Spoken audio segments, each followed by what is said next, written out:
Yes, I have tricks in my pocket. I have things up my sleeve, but I am the opposite of the stage magician. He gives you illusion that has the appearance of truth. I give you truth in the pleasant disguise of illusion.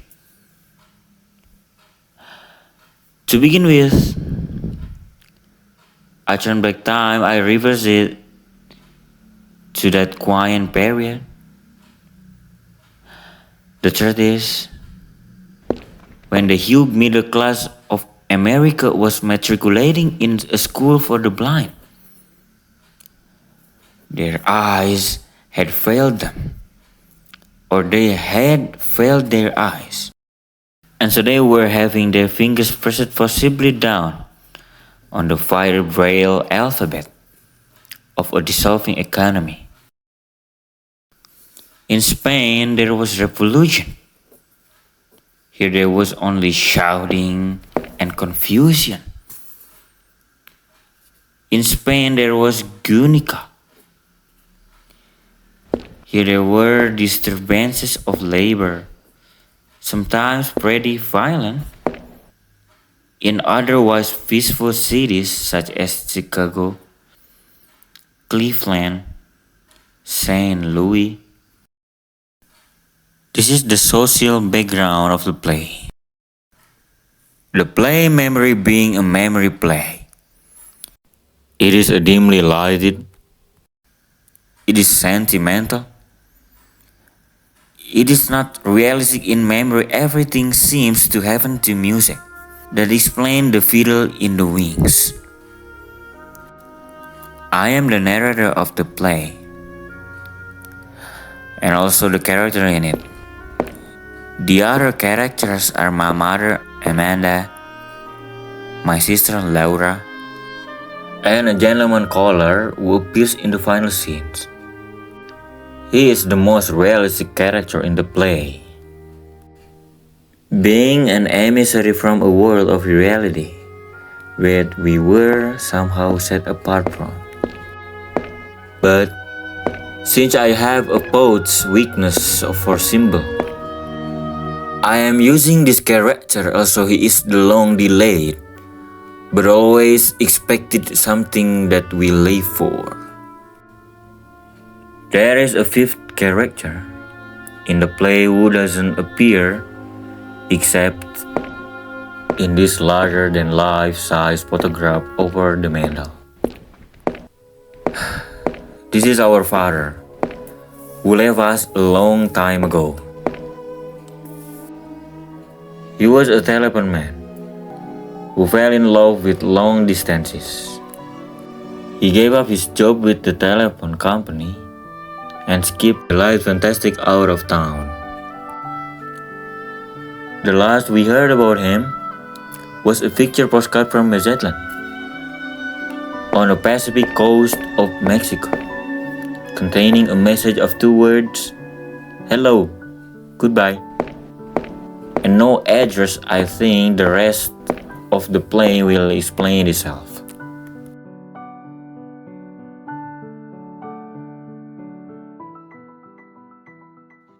Tom, Yeah, mother? we can't say grass until you come to the table. Come in, mother. Honey, don't push with your fingers. If you have to push with something, the thing to push with a crust of bread. And chew, chew. Animals have section in their stomach, which enable them to digest food without mastications. But human beings are supposed to chew their food before they swallow it down. eat food leisurely on, and really enjoyed it. A well-cooked meal has a lot of delicate flavor that has to be held in the mouth for appreciation. So chew your food and give your salivary glands a chance to function. Oh, mother, I haven't enjoyed one bite of this dinner because of your constant directions on how to eat it. It's you that make me rush through meal with your hawk-like attention to every bite I take. Sickening spoils my appetite. All this discussion of animals, secretion, salivary glands, mastication. Temperament, like a metropolitan star. You're not excused from the table. I'm getting a cigarette. You smoke too much.